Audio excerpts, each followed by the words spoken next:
The Daily Brad Devotions. Today's reflection with Pastor Jeff Eliscopides. Pastor Jeff, good morning! Uy, wala kang audio, Pastor. Nakamute ka yata. Paayos po muna natin, Pastor. Check natin, okay? Maayos din yan. Oo, ayan. Maayos na. Pastor Jeff, good morning. Good morning. Oo, ito na, Good morning, Pastor. Cha. Good morning, Ted. Oo, kamusta? Morning. Maulan din ba dyan sa Rizal? Maulan din dito sa panig ng Antipolo, Cainta. So, ulan na ingat-ingat. umaga. Ayan, ingat-ingat ha. Lalo pa bago-bago yung weather, no? Uulan na malakas, maya-mayang kaunti iinit. Pero ito, hindi tayo magpapapigil sa ulan dahil meron tayong letter. Galing po sa ating kapatid na si Jojo. Sabi niya dito, Pastor Jeff, ako po ay isang single parent. May 3 anak. Ang aking panganay ay 19 anyos na. Ang sumunod naman ay 14 at ang bunsong babae ay 12 anyos. Masakit man pong sabihin, inaamin ko na iniwan ako ng aking misis 10 taon na po ang nakararaan. Kaya naman ngayon, solo akong nagtatrabaho para sa mga bata. At masasabi kong mahirap mabuhay na isa lang ang naghahanap buhay para sa pamilya. Nakakalungkot, ang panganay ko'y natigil sa pag-aaral. Pinilit ko siyang igapang pero hindi ko siya nagabayan ng maayos kaya hindi na nakapagpursiging makapagtapos. Mabuti pa rin dahil ang 2 kong anak naman sa ngayon ay nag-aaral pa. Hirap na hirap akong pagkasyahin ang sweldo ko. Sa katunayan, nababaon ako sa utang. Kahit anong gawin kong pagtitipid, walang laban ang kita ko sa mga bayarin namin sa upa sa bahay, sa tubig, sa kuryente, sa pangangailangan sa pag-aaral ng mga anak ko. Kasama na dyan na 4 kaming miyembro ng pamilya na kumakain sa araw-araw. Kung hindi lang dahil sa mga anak ko, pakiramdam ko susuko na ako. Nung iniwan ako ng asawa ko, hindi ko nun alam kung paano ba ako babangon. Humugot ako ng inspirasyon sa aking mga anak. Ngayon, nalulunod na naman ako sa kalungkutan at sa pag-iisip kung paano makakalaya sa utang. Higit 50 na ang edad ko, subalit parang malayo pa ang hinahangad kong pahinga mula sa mga pagsubok sa buhay. Giginhawa pa ba ako kung ganito ang sitwasyon na kinasasadlakan ko? Anong say mo, Brad? Yan nga po ang sulat nitong ating kapatid na si Jojo. Pastor Jeff, ano masasabi mo sa mga tulad ni Jojo, single parent, hirap pagkasyahin ang kinikita para sa pangangailangan ng kanyang 4 na anak? Yes, marami nakaka-relate sa iyo, Kuya Jojo. No? Si Maripas Tuason, isa ring single widow ngayon. So kaya mahirap talaga yung pinagdadaanan mo. Hindi biro yung, lalo na dami mong anak, Kuya Jojo. No? Pero ito lang yung mga konting payo ko sa iyo. Una, nakikita ng Diyos yung mga silent sacrifice mo. Kumbaga, ngayon mo lang nga siguro nilathala to sa pamagitan ng pagsulat sa amin, pero hindi mo alam kung gaano kalaki yung ginagawa rin naman ng Diyos do sa background.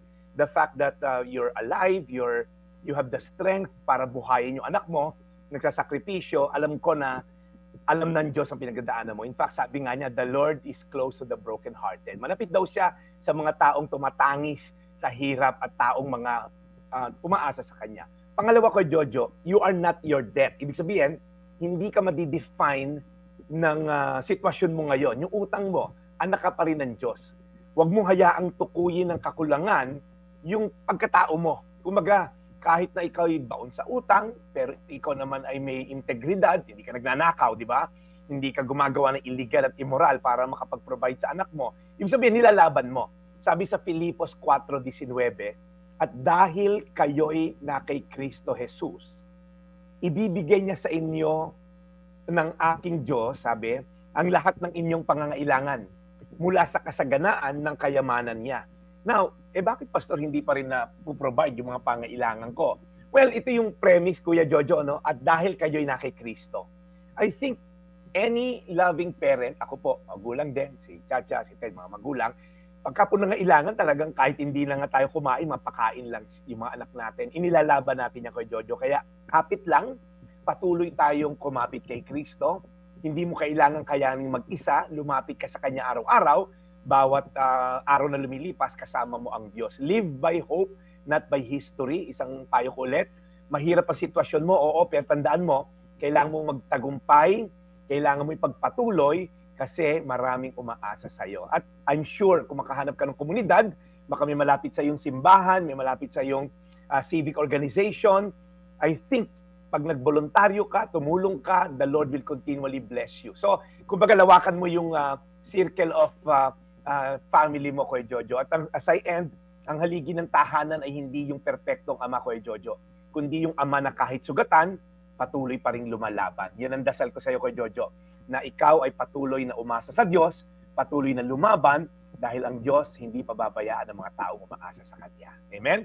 Filipos 4:19, at dahil kayo na kay Kristo Jesus, ibibigay sa inyo ng aking Diyos ang lahat ng pangangailangan nyo mula sa kasaganaan ng kayamanan niya. Tayo manalangin, Lord, maraming sinasalamin si Kuya Jojo sa mga Pilipino na umaasa, Lord God, sa utang, pang-araw-araw ng pangailangan.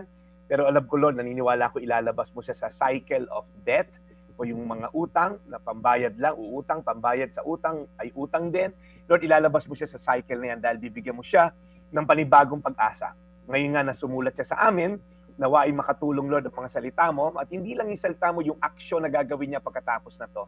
Kung may kailangan ituwid, kung namumuhay sa kasalanan, itama, dahil ang premise mo, ang mga na kay Kristo.